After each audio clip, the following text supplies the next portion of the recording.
Welcome to our channel. Today we're diving into Thomas Hardy's classic novel, The Return of the Native. This is Hardy's sixth published work, originally appearing in Belgravia magazine in 12 monthly installments from January to December 1878. While it might not be as celebrated as some of Hardy's later novels, it undeniably holds a special place in literary history. In this video, we'll introduce you to the captivating characters who inhabit the wild world of Egdon Heath. We'll explore their relationships with each other and their unique connections to this untamed landscape. In upcoming episodes, we'll delve deeper into the plot, uncover the novel's powerful themes, and examine Hardy's masterful writing style. Don't forget to hit that bell icon to stay updated on our next videos. Before we embark on this literary journey, please show your support by liking and subscribing to our channel. Your encouragement fuels our passion for creating engaging content. Let's explore The Return of the Native together. While The Return of the Native is rich with complex characters and themes, it's Egdon Heath that truly captivates me. This brooding landscape isn't just a backdrop, it's a living, breathing character that shapes the destinies of those who call it home. Let's explore what makes Egdon Heath so special. Egdon Heath is the central setting of Thomas Hardy's The Return of the Native. It is a vast, desolate landscape of brown hills and valleys, covered in briars and thorn bushes. The heath symbolizes the harsh, unchanging nature of life and serves as a backdrop that shapes the lives and destinies of the characters. All the characters in The Return of the Native can be categorized in two primary ways. Firstly, based on their roles in the story, protagonists or key characters around whom the narrative unfolds, and supporting characters who, knowingly or unknowingly, influence the twists and turns in the destinies of the main characters. Secondly, based on their relationship with Egdon Heath, whether they are outsiders who seek to assimilate or escape from its grip, or natives deeply rooted in the land and its cultural fabric. As we delve deeper into each character, categorizing them in this grid will illuminate the profound role that Egdon Heath ultimately plays in shaping their lives and fates. Clym Yeobright, the native of the Heath, returns after a successful career in Paris, disillusioned with city life. He is motivated by a desire to start a school and improve the lives of the local people. Clym's ambition and idealism clash with the desires of his wife Eustacia, leading to tragic consequences. Eustacia Vi, a local woman with an exotic beauty, is desperate to escape the monotonous life of Egdon Heath. Raised in a cosmopolitan environment, she yearns for excitement and romance. Her motivation to leave the Heath drives her relationships with Wildeve and Clym, ultimately leading to her tragic end. Captain Vi. A former seaman, Captain Vi lives with his granddaughter Eustacia on the Heath, from which he can still see the sea. Captain Vi enjoys entertaining the locals with his embellished stories of his life at sea. Though set in his ways in terms of tradition and education, he affords Eustacia a level of freedom that ultimately allows for tragedy. Damon Wildeve is a charming but fickle man, originally engaged to Thomasin Yeobright. An outsider who finds the Heath stifling, his restlessness leads him to rekindle an affair with Eustacia. Wildeve's indecision and pursuit of passion result in strained relationships and his eventual drowning while trying to save Eustacia.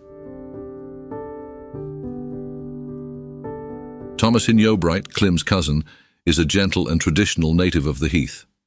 She marries Wildeve despite his flaws, hoping for stability. Her resilience and kindness shine through as she endures her tumultuous marriage and eventually finds happiness with Diggory Venn.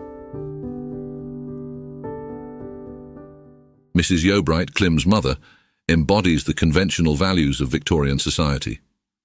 She opposes Clym's marriage to Eustacia, viewing her as unsuitable.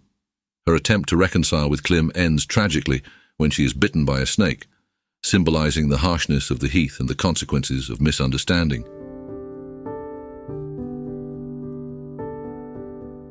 Diggory Venn, the Reddle man, is deeply in love with Thomasin and devoted to her well-being. A native soaked in the traditions of the Heath, Venn works tirelessly behind the scenes to protect Thomasin.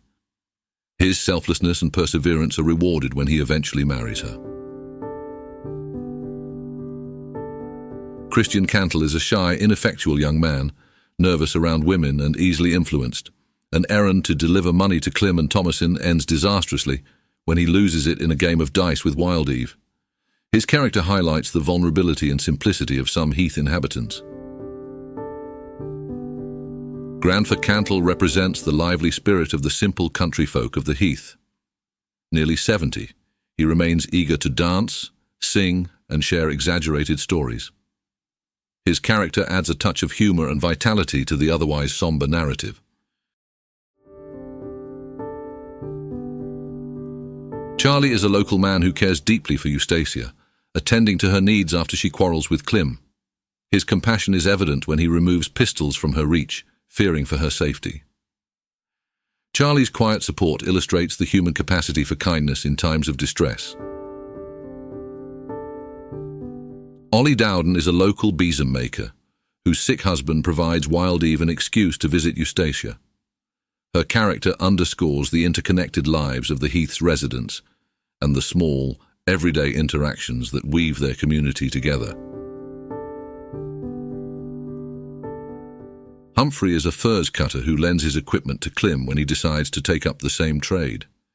His role highlights the humble, hard-working nature of the Heath's inhabitants and their willingness to support each other. Johnny Nunsuch is a young boy living near Captain Vi's house who helps Eustacia tend a bonfire to signal Wildeve. He later reveals Wildeve's meeting with Eustacia to Venn, inadvertently influencing the story's events. Johnny represents the innocence and observant nature of youth. Susan Nunsuch, Johnny's superstitious mother, believes Eustacia is a witch and blames her for her children's illnesses. Her character reflects the fear and suspicion that can arise in close-knit, rural communities.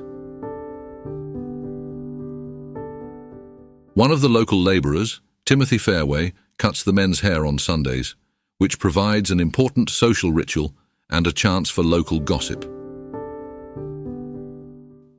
Rachel is Thomasin's servant who loses her mistress's glove and thereby sets in motion the final pairing of Thomasin and Diggory. In summary, Eustacia, the granddaughter of Captain Vi, marries Clym, the son of Mrs. Yeobright. Meanwhile, Clym's cousin, Thomasin, marries Damon Wildeve, although Diggory Venn harbours a deep affection for her. As the story progresses, Clym and Eustacia's marriage deteriorates, reigniting the affair between Eustacia and Damon, which ultimately leads to their tragic deaths. In the end, Thomasin finds happiness with Diggory Venn. Other characters weave through the narrative, influencing and shaping the lives of these central figures. In our next episode, we will explore how these characters come together to tell one of the greatest stories ever written in the history of literature. So stay tuned.